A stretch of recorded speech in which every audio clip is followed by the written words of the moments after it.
I was back at work on Monday after the conference, and my cell phone rang about 10:30, quarter to 11 in the morning, and the voice on the other end of the line said, "Is this Brian?" And I said, "Yes, who's this?" Because I didn't recognize the number. It says, "I want to tell you that what you've been talking about, you need to stop talking about." And I said, "What stuff was that?" And he says, "We know that you were with Linda Howe on last Thursday night, and we know that you went to dinner at a Mexican restaurant in Joshua Tree, and we were aware of what you were talking about with her and other people, and that your experience that you had when you were on the ice, when you were in the service.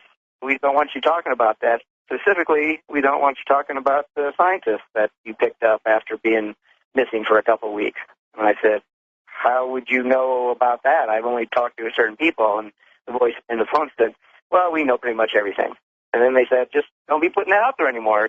Certain people would prefer that you not talk about that." And then I said, "Well, I'll consider that." And then the phone went dead. There was a click. Whoever on the other end hung up. I was like, wow, this is out of the blue. What did you do next? Well, I was kind of curious, so I took the number off my cell phone and Googled it on the Internet. It came back as the general phone number for the NSA. The National Security Agency in Fort Meade, Maryland. Yes. I called Kelly, my nephew, and he Googled it too. Why would you get a threat specifically using my name now in June of 2016? The only thing that I come up with is that report that's been going out on the Internet of that British documentary team that was down there in Antarctica, right? Something that was found under the ice. That team went missing, and they have not found those people since. Possibly that documentary team was in the same area where those scientists went missing for those 2 weeks, and that somebody doesn't want putting two and two together and going, well, you know, there's people down there that went missing for 2 weeks back in the 90s, and now these people are missing and haven't been found yet. Maybe there's a correlation there. The British documentary footage that Brian is referring to was first reported in a March 18, 2002 press release from the Atlantis Mapping Project in Washington, D.C. that began, quote, "The U.S. government said it will seek to block the airing of a video found by Navy rescuers in Antarctica that purportedly reveals that a massive archaeological dig is underway 2 miles beneath the ice," close quote. The video was allegedly the property of a Beverly Hills company called Atlantis TV that produced the Atlantis Mapping Project channel for the BBC in London until 2015 when it was closed down. The March 2002 release also said that the Atlantis TV crew had disappeared and that 2 U.S. Navy officers had found the missing production crew's videotape, quote, in an abandoned supply dump 100 miles west of Vostok Station, close quote. That would be near the South Pole. The AMP press release said the video shown to National Science Foundation researchers at the South Pole's Amundsen Scott Station showed a pyramid and, quote, other spectacular ruins and things they could not go into, close quote. Allegedly, Navy SEALs came in one or more helicopters to take objects away. Officials of the U.S. Naval Support Task Force in Antarctica denied the story and said the Navy did not possess any video shot by the missing Atlantis TV crew. But at the same time, there was another U.S. legal action in 2002 to block the release of a hardcover book entitled Raising Atlantis by Tom Grenius, a novel based on fact. The book is about a secret U.S. military expedition that discovers ancient ruins 2 miles beneath the ice in Antarctica. The government allowed the first e-book version in the spring to be released with sensitive information about U.S. underground continuity of government installations, but blocked the hardcover release until the sensitive information was deleted.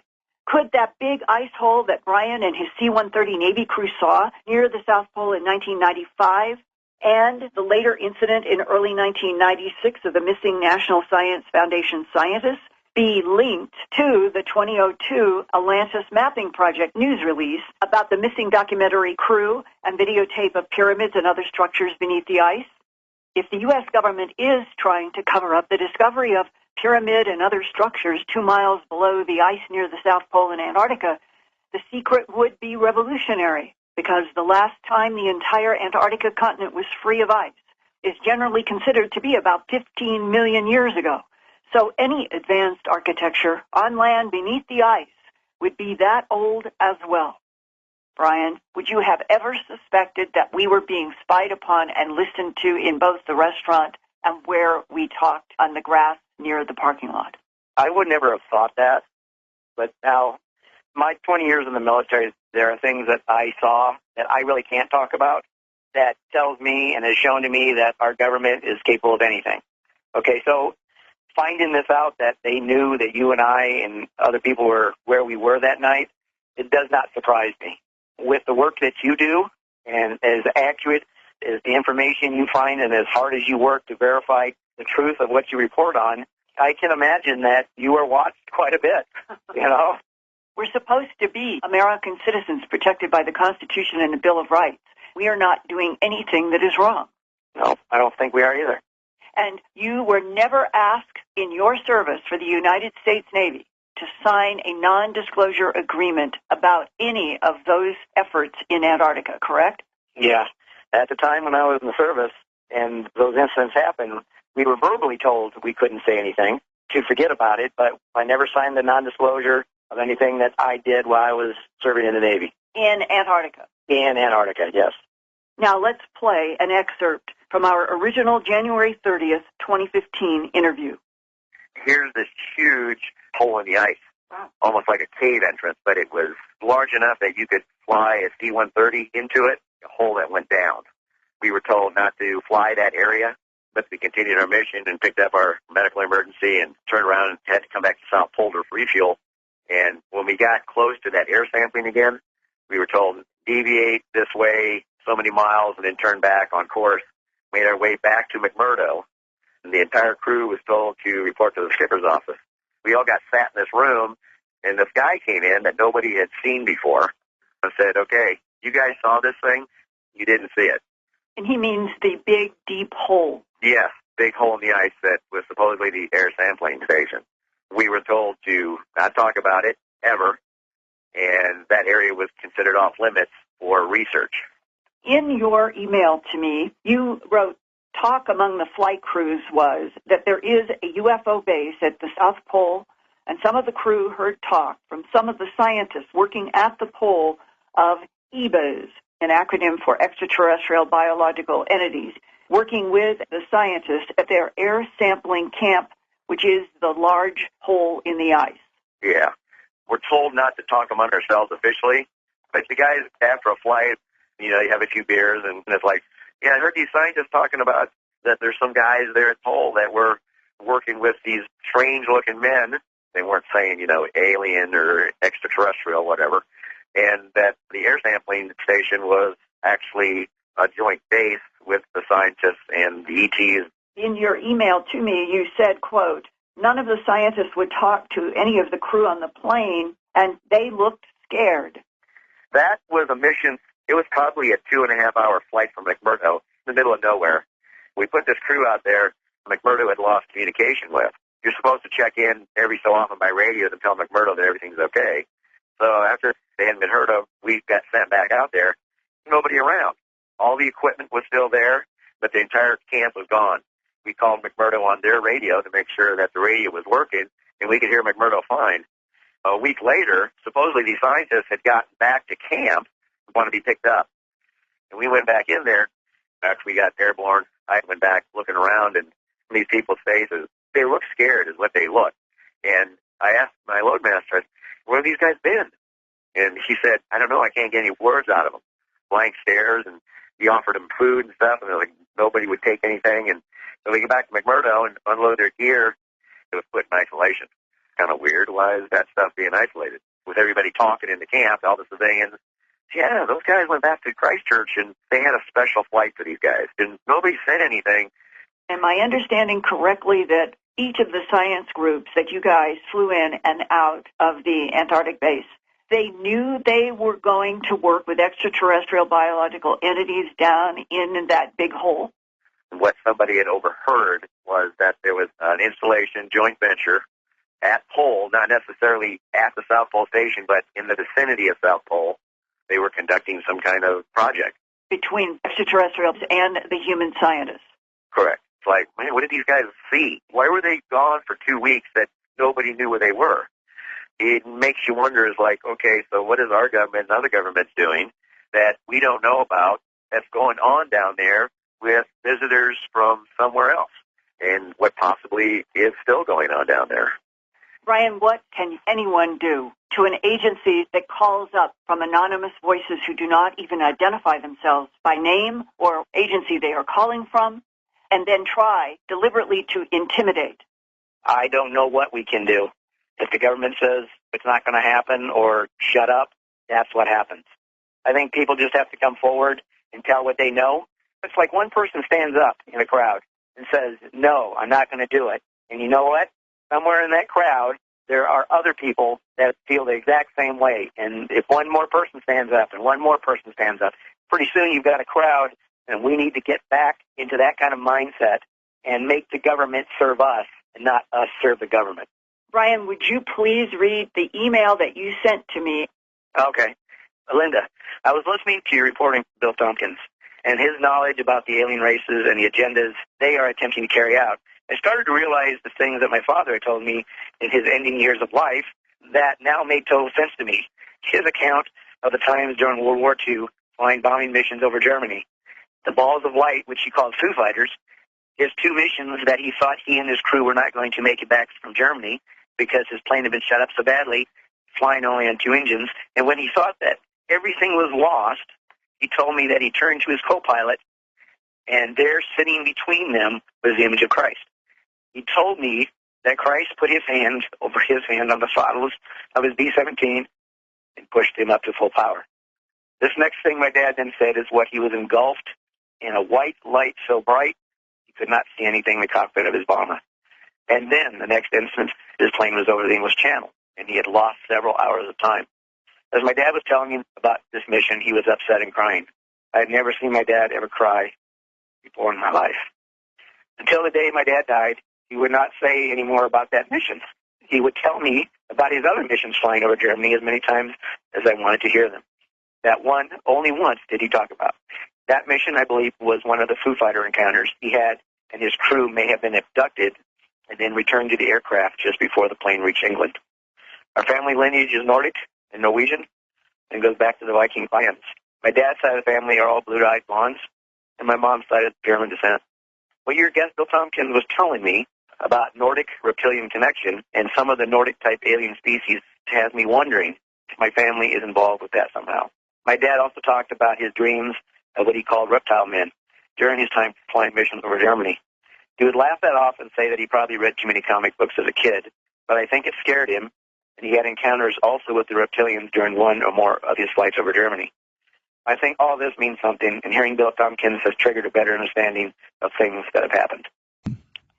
Bill Tompkins, who Brian is referencing, is now a 93-year-old retired aerospace engineer and author of a recent book entitled Selected by Extraterrestrials, My Life in the Top Secret World of UFOs, Think Tanks, and Nordic Secretaries. Mr. Tompkins' extraordinary life included flying all over the United States in the 1940s to secret sites at Lockheed, Northrop, Douglas, and other aerospace companies, and top universities that were doing secret work for the United States Navy. In May 2016, I did an interview with him for my news website, earthfiles.com. Bill Tompkins told me as a young man in early 1942, he was inducted into the U.S. Navy, where he was asked to make scale models from photographs of extraterrestrial aerial craft the various corporate Navy contractors had learned about through government intelligence operatives that included Nazi SS manufacturing of anti-gravity spacecraft. Tompkins also learned that behind Adolf Hitler in the Second World War, there were two different species of reptilian humanoids. One included what he called Dracos from the Draco constellation, about 12 light years from Earth, and known as a satellite of our own Milky Way galaxy. According to Bill Tompkins, Navy intelligence learned that humanoid reptilians from the Draco constellation were manipulating Hitler to annihilate the Hebrews on Earth and populate the whole planet with blonde, blue-eyed Nordics that were another type of extraterrestrial under the control of the Draco reptilians. Bill Tompkins and his naval superiors were very confused by the idea that hostile reptiles and beautiful blonde humanoids were working together to take over planet Earth. Adding to their confusion were other beautiful Nordic humanoids that helped the Allies to defeat Hitler. That complex and insidious chess game haunted everyone then and still does today. Nordic blood and blonde-haired U.S. Navy flight engineer Brian and his father who saw Christ in the crashing jet in World War II. They are definitely good guys. But Whitley, who, what, and why are there blonde and reptilian humanoids that want to destroy Hebrew bloodlines and perhaps all of Homo sapiens sapiens? Just happened? Well, it sounds like a computer or something just popped up. Yeah, what happened was this. My phone is on silent, and suddenly Siri turned on and asked me if I wanted to call Ann's hospital. Oh, my God. Adam, it's sitting here totally untouched. God, do you think Ann is there? Well, all through the interview, I've been feeling Ann's presence really strongly and getting a lot of information from her about very deep soul work that doesn't seem superficially to have to do with the interview, but it's certainly going to be in my Awakening series that I've been doing on Unknown Country. But let's now look again. We were just talking about these blonde beings, and I was talking about the ones I had interacted with, who were obviously not the bad guys. I've mentioned before on this show that the one I had the telephone conversation with was very wary of the Greys, saying that if we started a war with them, they would never let us quit fighting and they would never let us win, which struck me as very like them in terms of personality as I understand it. I wouldn't be surprised if that would be exactly what they would do. But there was another time when these two enormous blonde people showed up in my apartment in Manhattan, which had rather low ceilings, much to their discomfort. And I blurted out that when they asked me what they could do for me, I said, you could show me one of your children, which I've always regretted. And yet they did a few weeks later in an airport in Colorado, in Stapleton, the old Stapleton Airport in Denver. And I've spoken about this many times, so all I will say is that under the circumstances, they showed me one of their children, and with the child was the scientist from Boulder, from the foothills above Boulder, and a heavily disguised gray, about 5 feet tall, who appeared to be taking care of the gigantic 6-year-old. It was a very, very strange sight, and in fact, they gathered a crowd when the gray and the giant little boy started playing patty cake so fast you couldn't see their hands. Well, but there is this other facet that Bill Tompkins and others bring to all this. Yes. Bill Tompkins was this naval flight engineer who worked for our government in the Navy as a young man because he had this idiot savant ability to make absolutely accurate scale models from photographs and seeing real things.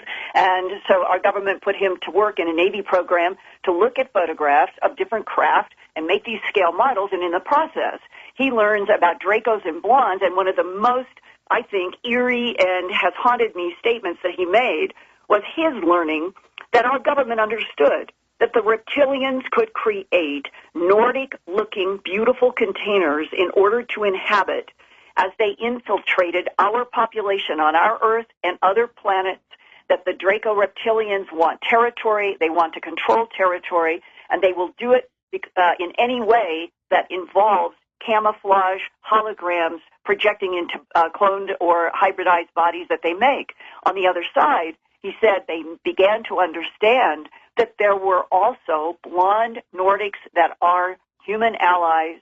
They want us to survive, and that the very fact that something seemingly as overbearing, overwhelming, and scary as these tall humanoid reptiles could project themselves into something that would appear to humans as beautiful blondes, while there were true other blondes that are our allies, makes this the most insidious situation, and that it is depressing. It became depressing to Bill Tompkins and others. How do humans understand which side, the friendlies, the unfriendlies that we're dealing with, if all of them can camouflage each other in their enemy or their ally, and we humans haven't got a clue? Linda, I almost don't know how to respond to this, because we have a situation here that it's really kind of untenable in the sense that we know something very strange is happening.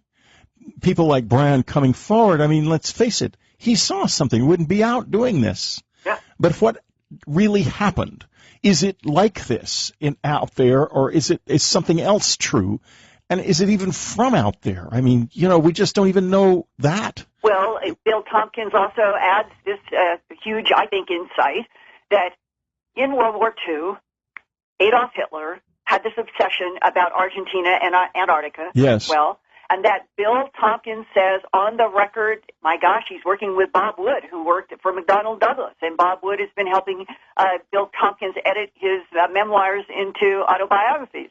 And you could trust Bob Wood, and he's working with Bill Tompkins, and Bill Tompkins said that our government learned that there were 3 very large, to use the word cavern doesn't do it justice. He said they are natural large spaces in the Antarctica land base. I'm not talking about in the ice. I'm talking about under the land of Antarctica.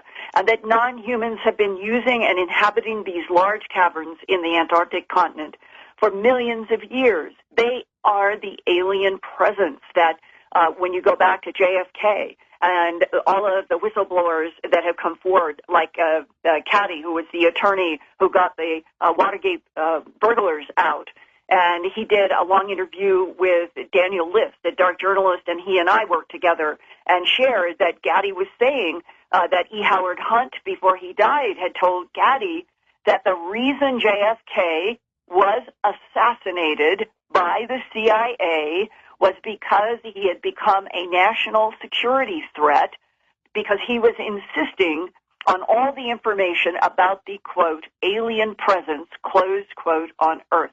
That means it is here, it is underground, but it is also out there in the solar system and in the Milky Way and beyond. And you have to think that if there's this problem of releasing information, then whoever is hiding is going to be extremely upset if it's released. In other words, somebody does not want that to happen. And that would be because whatever they're doing, they want to be left alone by the human population. They want us to not respond to their presence. But it's so clear from Bill Tompkins and even John Brandenburg now, who is presenting scientific papers about the 2 atomic explosions on Mars. Yes, we've had him on Dreamland. He's fabulous. And that there has been secret, from Earth's point of view, secret. There have been all kinds of wars raging through this solar system, throughout the Milky Way galaxy, and as Bill Tompkins said, not only are there warring factions in the Milky Way galaxy, it goes way beyond into other galaxies, and that on this planet right now, as we are living and speaking, our government has secret galactic trade routes having to do with technologies and who knows what else that are going on with quote-unquote friendlies that are depositing things here on the Earth, getting technology from human engineers that they like, and that we are going forward into the 21st century as a planet that has been kept ignorant and dark, while there are percentages of the human population that are collaborating with, trading with, other intelligences in this galaxy and beyond. And that is what Bill Tompkins, Corey Good, Anthony Sanchez, a list is growing now, that their whistleblowers have insisted this is the truth. This is the reality, and this is also what Tom DeLonge, who is now allegedly working with 10 government insiders and put out that book, Secret Machines, to be followed by more, about the extraterrestrial presence on Earth, past, present, and future, and that what he is now trying to do is to work with government insiders with their approval and permission to say the Greeks were never gods, the Anunnaki were never gods, Lemuria, Mu, these were all extraterrestrial civilizations inhabiting Earth for periods of time. The question that is not clear, why did they leave? Where are they now? And who will come back? Well, you know, I have a message here from Anne. Anne is very present in this conversation, and surprisingly to me, because this wasn't the sort of thing that she really focused on when we were still both in the physical, but here it is. She's saying, when people fail to keep their place, she means planet, then others will take it. Mm-hmm. It happens all the time. Mm-hmm. And you know what we're looking at here is a species, the human species, that is in the process of losing control of its planet, its environment, and we are going to be in big trouble as a result of this. This has been the consistent message, not only in my experience with the visitors, primarily with the Greys, but with most every close encounter witness I know who's into this in some coherent way and not in the demons, angels space or something like that. That is that the planet's in trouble, and we need to act on our own behalf. Interestingly enough, the Greys don't have the attitude that it's our fault. They feel it's the fault of our structure. In other words, we have no, and I learned this when I was a child in the secret school, we have no sexual seasonality, we have no hair, and we have very prominent genitals and excellent memories, and this has made us sexually overactive. And the result has been a population explosion that is not our fault. It's the fault of our evolutionary structure, but we're still in jeopardy because of it. Because if we lose the planet, then it's up for grabs. Somebody else can take it and do what they can to fix it and make use of it. And that fits into what John Brandenburg says, that this is a neutral zone, or has been a neutral zone in terms of geopolitical territorial conflicts, that there are various types of non-human intelligences that come and go, and Earth is both a laboratory and a trade route market, and that there are interests out there that have been trying to undermine humanity so that we would become so weak that they can take the planet Earth, and that whatever happened on Mars, whatever was the reason behind that war, that whoever exploded these hydrogen bombs in the air to make the percussion on the ground even more destructive to what John Brandenburg thinks were two Cydonia area of cities that may have had 2 million beings in them, all of it devastated with the two hydrogen bomb explosions. We need to find out who was responsible for the hydrogen bombs. I think John thinks it is the nasty category of Greys who were chasing after tall pails that have been described by others in books now, that there has been a war going on between tall pails and a certain faction of Greys for millennia, and that in Mars there was this war that had an ancient motive, but now it has affected our entire solar system without Earth humans understanding. And he said the most interesting thing to me recently, Whitley, John said the reason for the push, this clear push from NASA and JPL to get back to Mars, we need to have verification. We need to have a reality check as Homo sapiens sapien on what we have been told by Ebens, Greys, Nordics, or whoever, and that what essentially John thinks will happen, it will be a return to Mars. It will be disguised as exploring, getting out into our solar system, when in fact it will be an archaeological expedition to a dead planet that was killed by two hydrogen bomb explosions in the air. Two truly massive explosions, if John is right. We had on the show on June the 15th let's see, I guess it must have been Nick Redfern was with us with his book Weapons of the Gods, and he was talking about areas in the Middle East that are glazed with trinitite. Just like on Mars. Exactly. Now, I want to now go from there to a letter I received many years ago from a lady who lived in Tennessee and had been out walking with her son in the woods when suddenly this little dark blue figure, and these kobolds, as I call them, are heavily involved with me right now. I'm having a period of time where I don't think I've ever been more involved with them than I am in these past 6 months. In any case, that aside, it came and he said, I'm a rebel, and I'm here to tell you the truth. There was a war between Earth and Mars many, many, many years ago. Earth destroyed the surface of Mars, but we captured your souls and have condemned you to recycle on your planet forever. We call it dead. forever. And that was it. It stepped back into the cave it had come out of and was gone. Now, flash forward to another event that took place in Indonesia. And folks, you can find this also because I interviewed the gentleman who was involved in this on Dreamland as well. And I'm working toward his name. Hopefully I'll remember it. And I'll go back and edit it in here if I can't remember it right away.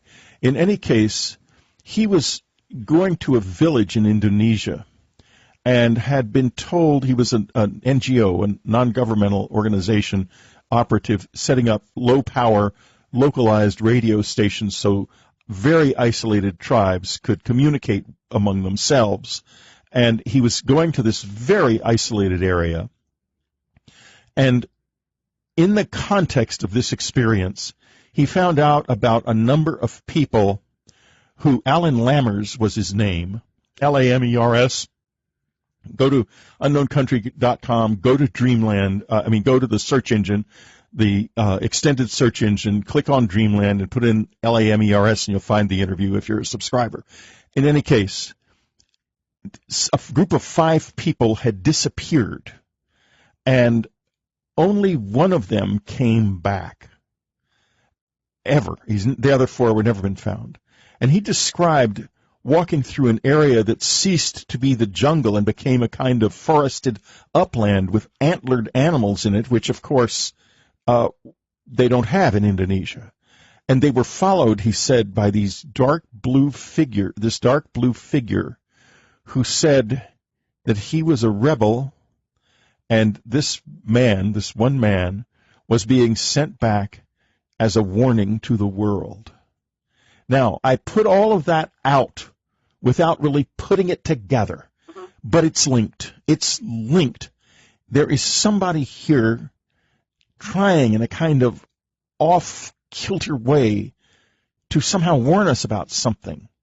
And there seem to be other forces less visible to us, more indirectly present, that are about the dangers that we are being warned of. Mm-hmm.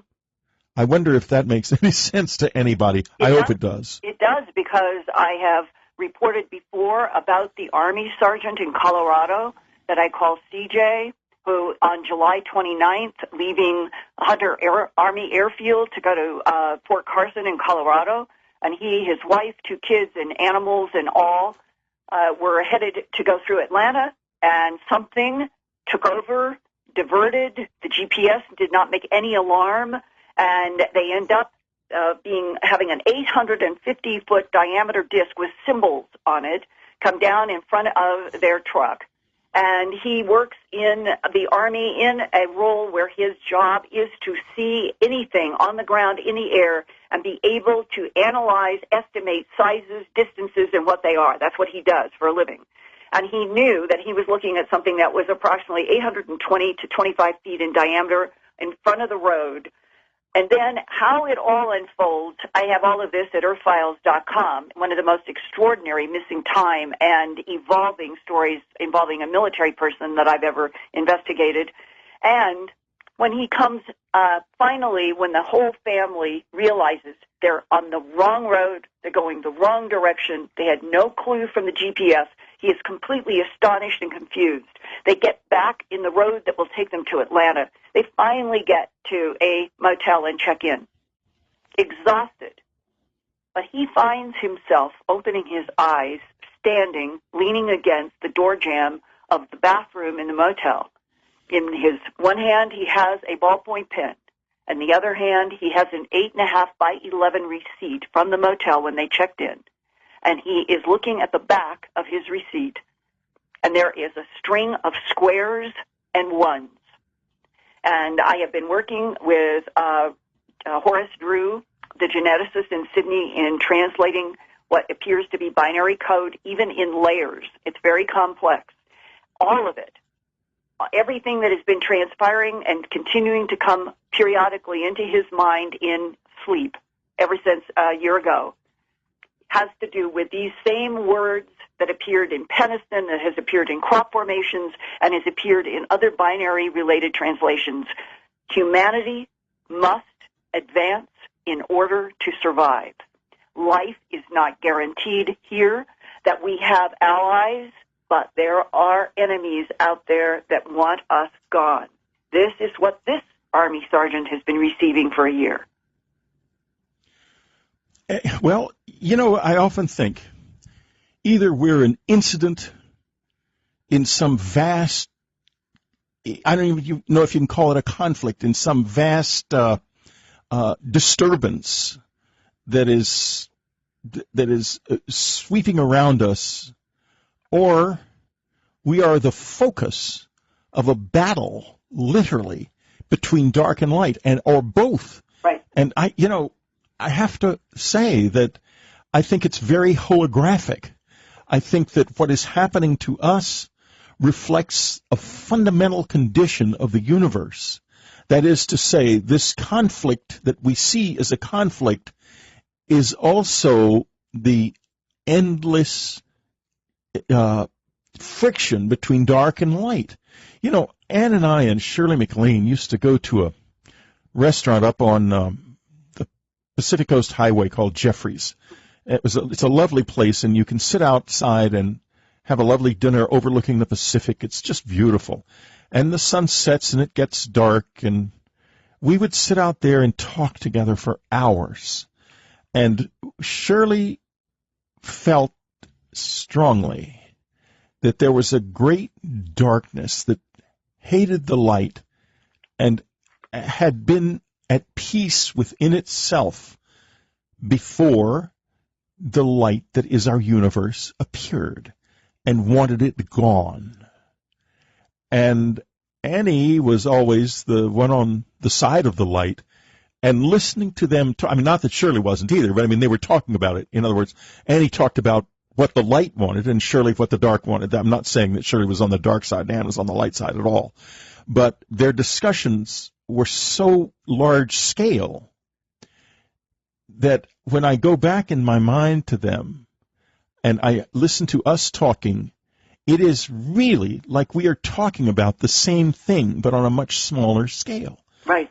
And I think that we're not necessarily talking about a war so much as a fundamental condition of reality. And Whitley, according to Bohm and other physicists, it was Bohm who was so eloquent, said all mass is frozen light. And now we have a Harvard physicist who is saying that there are positive photons, and those photons in Bell's theorem have been proved to be entangled, connected, linked over a 13.9 billion light-year universe. And yet dark matter and dark energy is the biggest mystery. And now at Harvard University, physicist Randall is talking about and writing about dark photons. And I could not help but in recently reading about her research that if there are dark photons and there are light photons, what is the relationship? And could we be in a universe in which the very fabric of our puzzlement over dark matter and energy versus the entanglement of bright, white, pure photons be the essence of a struggle here that is macro and micro? Linda Moulton Howe, thank you so much for being with us on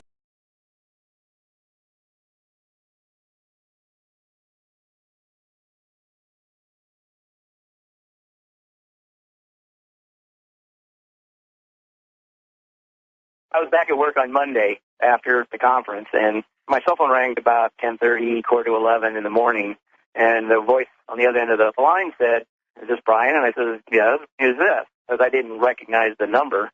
It says, "I want to tell you that what you've been talking about, you need to stop talking about." And I said, "What stuff was that?" And he says, "We know that you were with Linda Howe on last Thursday night, and we know that you went to dinner at a Mexican restaurant in Joshua Tree, and we were aware of what you were talking about with her and other people, and that your experience that you had when you were on the ice, when you were in the service. We don't want you talking about that. Specifically, we don't want you talking about the scientist that you picked up after being missing for a couple of weeks." And I said, "How would you know about that? I've only talked to certain people." And the voice in the phone said, "Well, we know pretty much everything." And then they said, "Just don't be putting that out there anymore. Certain people would prefer that you not talk about that." And then I said, "Well, I'll consider that." And then the phone went dead. There was a click. Whoever on the other end hung up. I was like, wow, this is out of the blue. What did you do next? Well, I was kind of curious, so I took the number off my cell phone and Googled it on the Internet. It came back as the general phone number for the NSA. The National Security Agency in Fort Meade, Maryland. Yes. I called Kelly, my nephew, and he Googled it too. Why would you get a threat specifically using my name now in June of 2016? The only thing that I come up with is that report that's been going on the Internet of that British documentary team that was down there in Antarctica, right. Something that was found under the ice. That team went missing, and they have not found those people since. Possibly that documentary team was in the same area where those scientists went missing for those 2 weeks, and that somebody doesn't want putting two and two together and going, well, you know, there's people down there that went missing for 2 weeks back in the 90s, and now these people are missing and haven't been found yet. Maybe there's a correlation there. The British documentary footage that Brian is referring to was first reported in a March 18, 2002 press release from the Atlantis Mapping Project in Washington, D.C.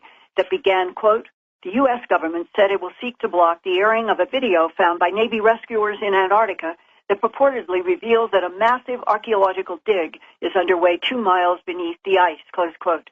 The video was allegedly the property of a Beverly Hills company called Atlantis TV that produced the Atlantis Mapping Project channel for the BBC in London until 2015 when it was closed down.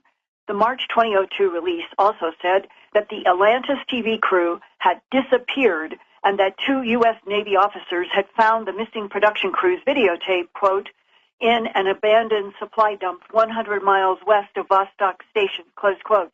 That would be near the South Pole.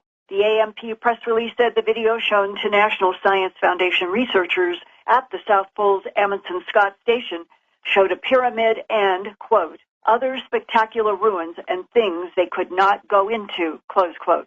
Allegedly, Navy SEALs came in one or more helicopters to take objects away. Officials of the U.S. Naval Support Task Force in Antarctica denied the story and said the Navy did not possess any video shot by the missing Atlantis TV crew. But at the same time, there was another U.S. legal action in 2002 to block the release of a hardcover book entitled Raising Atlantis by Tom Grenius, a novel based on fact. The book is about a secret U.S. military expedition that discovers ancient ruins 2 miles beneath the ice in Antarctica. The government allowed the first e-book version in the spring to be released with sensitive information about U.S. underground continuity of government installations, but blocked the hardcover release until the sensitive information was deleted. Could that big ice hole that Brian and his C-130 Navy crew saw near the South Pole in 1995 and the later incident in early 1996 of the missing National Science Foundation scientists be linked to the 2002 Atlantis Mapping Project news release about the missing documentary crew and videotape of pyramids and other structures beneath the ice? If the U.S. government is trying to cover up the discovery of pyramid and other structures 2 miles below the ice near the South Pole in Antarctica, the secret would be revolutionary, because the last time the entire Antarctica continent was free of ice is generally considered to be about 15 million years ago. So any advanced architecture on land beneath the ice would be that old as well. Brian, would you have ever suspected that we were being spied upon and listened to in both the restaurant and where we talked on the grass near the parking lot? I would never have thought that. But now, my 20 years in the military, there are things that I saw that I really can't talk about that tells me and has shown to me that our government is capable of anything. Okay, so finding this out that they knew that you and I and other people were where we were that night, it does not surprise me. With the work that you do and as accurate as the information you find and as hard as you work to verify the truth of what you report on, I can imagine that you are watched quite a bit, you know? We're supposed to be American citizens protected by the Constitution and the Bill of Rights. We are not doing anything that is wrong. No, I don't think we are either. And you were never asked in your service for the United States Navy